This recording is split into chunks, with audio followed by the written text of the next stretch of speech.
भगवान शिव और माता पार्वती के विवाह से जुड़ी अनेक कहानियां भारतीय जनमानस के हृदय में बसी हुई हैं।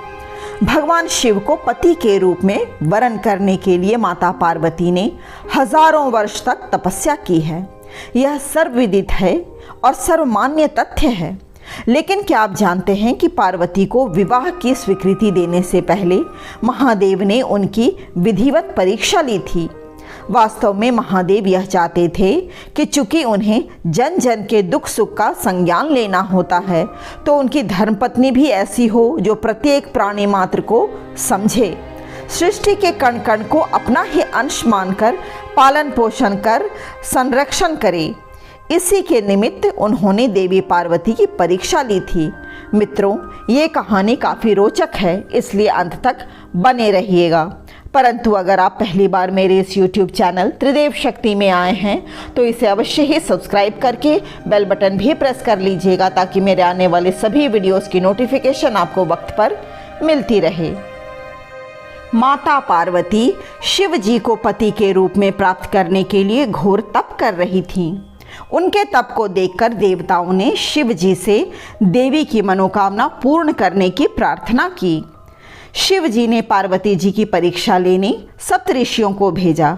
सप्तऋषियों ने शिव जी के सैकड़ों अवगुण गिनाए, पर पार्वती जी को महादेव के अलावा किसी और से विवाह मंजूर न था। विवाह से पहले सभी वर अपनी भावी पत्नी को लेकर आश्वस्त होना चाहते हैं, इसलिए शिव जी ने स्वयं भी पार्वती की परीक्षा लेने की ठानी। भगवान शंकर प्रकट हुए और पार्वती को वरदान देकर अंतर्ध्यान हो गए। इतने में जहां वह तप कर रही थी, वहीं पास के तालाब में मगरमच्छ ने एक लड़के को पकड़ लिया। लड़का जान बचाने के लिए चिल्लाने लगा। पार्वती जी से उस बच्चे की चीख सुनी ना गई। द्रवित हृदय होकर वह तालाब पर पहुंची। देखती हैं कि मगरमच्छ लड़के को तालाब के अंदर खींचकर ले जा रहा है। लड़के ने देवी को देखकर कहा, मेरी ना तो माँ है, ना बाप है, ना मित्र, ना कोई सगा संबंधी। माता, आप मेरी रक्षा करें। पार्वती जी ने कहा, हे ग्राह, इस लड़के को छोड़ दो। मगरमच्छ बोला, दिन के छठे पहर में जो मुझे मिलता है उसे अपना आहार समझकर स्वीकार करना मेरा नियम है। ब्रह्मदेव ने दिन के छठे पहर इस लड़के को भेजा है, मैं इसे क्यों छोड़ दूं? पार्वती जी ने विनती की, तुम इसे छोड़ दो, बदले में तुम्हें जो चाहिए वह मुझसे कहो। मगरमच्छ बोला, एक ही शर्त पर मैं इसे छोड़ सकता हूँ। आपने तप करके महादेव से जो वरदान लिया है, यदि उस तप का फल मुझे दे दोगी तो मैं इसे छोड़ दूंगा। पार्वती जी तैयार हो गईं। उन्होंने कहा, मैं अपने तप का फल तुम्हें देने को तैयार हूँ, लेकिन तुम इस बालक को छोड़ दो। मगरमच्छ ने समझाया, सोच लो देवी, जोश में आकर संकल्प मत करो।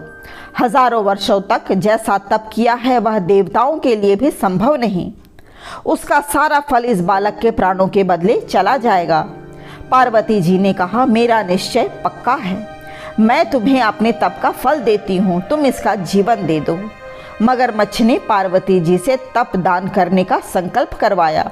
तप का दान होते ही मगरमच्छ का देह तेज से चमकने लगा। मगर बोला, हे पार्वती, देखो, तप के प्रभाव से मैं तेजस्वी बन गया हूँ। तुमने जीवन भर की पूंजी एक बच्चे के लिए व्यर्थ दे दी। चाहो तो अपनी भूल सुधारने का एक मौका और दे सकता हूँ।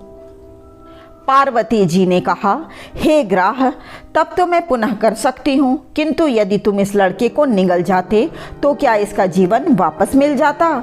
देखते ही देखते वह लड़का अदृश्य हो गया। मगरमच्छ लुप्त हो गया। पार्वती जी ने विचार किया, मैंने तप तो दान कर दिया है, अब पुनः तप प्रारंभ करती हूँ।